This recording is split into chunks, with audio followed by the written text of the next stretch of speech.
She was a true West Texas girl, born in Monahans, a 1997 graduate of Odessa Permian. She was working towards her dream of being in healthcare one day and was just 1 year away from being a college graduate.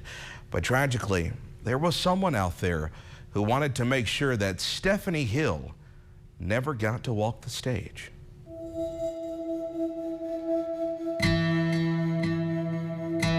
Stefanie was a senior at Texas Tech University.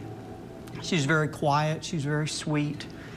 She didn't meet anybody hardly that she didn't like. Everybody loved her. I wonder where she would be now. I wonder what, because in my mind, she's always going to be 19. 25 years later, the question remains, who would murder Stefanie Hill? There is somebody out there walking around that took the life of this precious girl, not in any way paying for what they did to Steph, and that's infuriating. It was the night of Memorial Day 2000. Police say the 19-year-old pre-med student from Odessa had just left her shift as a hostess at Outback Steakhouse off the South Loop and headed home to the Indiana Village Apartments in North Lubbock. She drove directly to her apartment. She arrived at the apartment, and then within a very short amount of time, she had passed away. She'd been murdered. Less than an hour later, a fire is reported coming from inside Stefanie's apartment. And then when the fire department got there, they were able to extinguish the fire pretty rapidly, but then they found Stefanie's body there, and so it quickly became a police matter. Police say the 19-year-old, less than a year from an early graduation, died from blunt force trauma.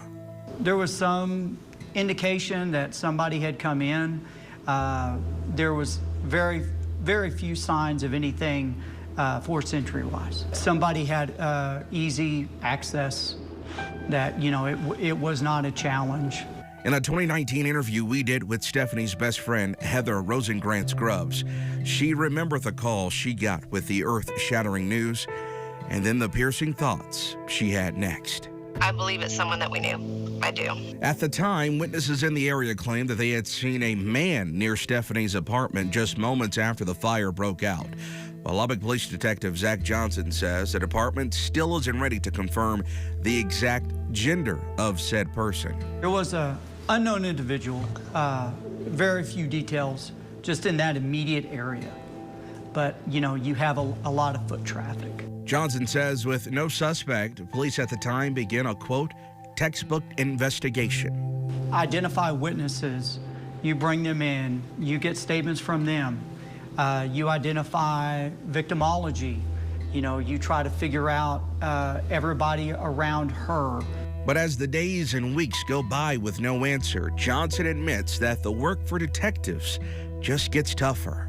The longer that you do get out of a criminal episode, it does become a lot more challenging to find, simply because people have gotten older and lives have, you know, progressed. And so to bring somebody back to that moment in time and to try to get details can be a challenge.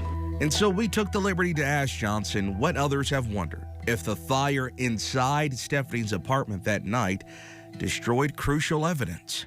Well, I can't comment on that. Okay. Matt, I apologize for that, but I can't comment on that part.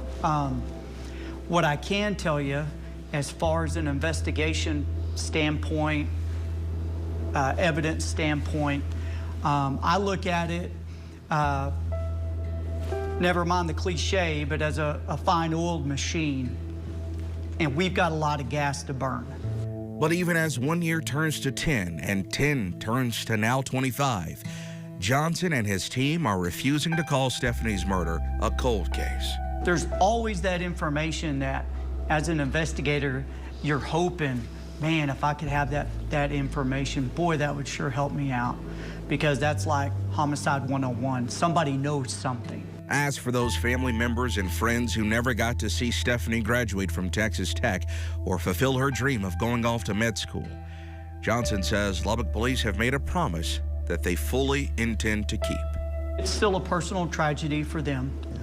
You know, life goes on, time marches on, but this it doesn't march. It stays right there where it was at, where it ended. You know, they've not given up hope in the police department, which is huge for us because we haven't given up hope. And we don't want them to feel that we are ever going to give up.